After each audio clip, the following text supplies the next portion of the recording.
ஹைட்டுன்னா என்னது? பட்டம் இல்லைங்களா? அது நம்மளுக்கு பறக்குது. அதை எப்பயுமே நம்ம ட்ரிக்னாமெட்ரிக்கில் ரேஷியோவில் மென்ஷன் பண்ணும்போது 90 டிகிரி இப்படி ஒரு ரைட் ஆங்கிள் ட்ரையாங்கிள் தான் போடணும். 90 டிகிரிக்கு ஆப்போசிட் சைடில் இருக்கிறத ஹைபாட்டினூஸ்ன்னு சொல்கிறோம். அதை தான் இங்கே என்னவா கன்சிடர் பண்ணுறாங்க? ஸ்ட்ரிங் என்னென்னு அந்த கயிறு. ஓகேங்களா? அப்போது இது இது கேட்குறாங்க 60 டிகிரி ஆங்கிளில் இருக்குதுன்னு சொல்கிறாங்க. இங்கே ஆப்போசிட் சைடு அதை தான் பர்பெண்டிகுலர்னு நம்ம சொல்கிறோம். இங்கே இது பேஸ் நம்மளை பொறுத்த வரைக்கும். நம்மளுக்கு தேவையானது எது? 2 கேட்குறாங்க. இது கொடுத்துருக்காங்க, இது கேட்குறாங்க இல்லைங்களா? அப்போது இந்த சைன் 60 டிகிரி ஆங்கிளும் கொடுத்தாச்சு. Sine 60 degree. அப்போ நம்மளுக்கு என்னது? Perpendicular by hypotenuse. அப்போ perpendicular by hypotenuse equal to opposite side by hypotenuse. அதாவது ஏபி எது? ஏபி பை தீட்டாக்கு இது ஏபி இல்லைங்களா? அப்போ AB by AC. AB by AC. அப்போ ஏபி எவ்வளவு? 75. ஏசி எவ்வளவு? நம்மளுக்கு தெரியாது. அதை தான் கண்டுபிடிக்க போகிறோம். புரியுது இல்லைங்களா? அந்த ஸ்ட்ரிங்கை தான் எவ்வளவு லென்த்தில் இருக்குது அப்படின்றது கேட்குறாங்க. அதோட ஹைட்டு நம்ம இப்படி பார்த்தா பர்பெண்டிகுலராக பார்த்தா எவ்வளோ வருதுன்றது பார்க்கணும். அப்போது சைன் 60 டிகிரியை நம்ம என்ன சொல்கிறோம்? √3/2 அப்படின்னு அந்த ட்ரிக்னாமெட்ரிக்கல் டேபிளில் பார்க்குறோம்.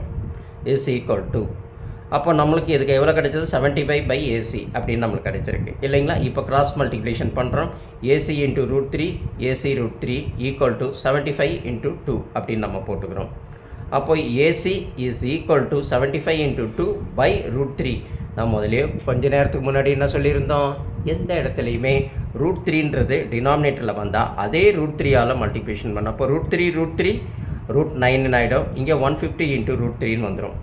√9க்கு 3ன்னு கிடைக்கும். 150 √3ன்னு இருக்கும். இந்த 3ஆல் 150 50 √3ன்னு மாறிடும் இல்லைங்களா? 3ஆல் எவ்வளோ போகும்? 50 டைம்ஸ் போகும். அப்போ 50 √3. அப்போது the string AC equal to 50 √3 metre அப்படின்றது நமக்கு தெரியும் இல்லைங்களா? ஏசின்றது தான் என்னது? அந்த ஸ்ட்ரிங் கயிறு, பட்டத்தோட கயிறு.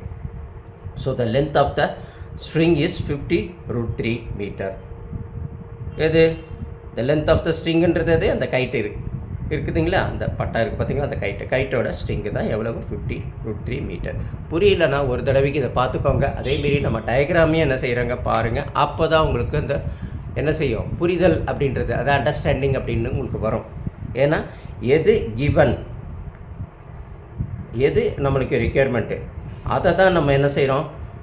ஆப்போசிட் சைட் ஹைபாட்டினூஸ், அதாவது பர்பெண்டிகுலர் பை ஹைட் அப்படி ஹைபாட்டினூஸ் அப்படின்னு நம்ம எடுக்கிறோம். அப்போ பர்பெண்டிகுலர் பை ஹைபாட்டினூஸ் எடுக்கும்போது அது என்னது? சைன் இல்லைங்களா? அந்த கான்செப்ட் நம்மளுக்கு புரிய வரும்.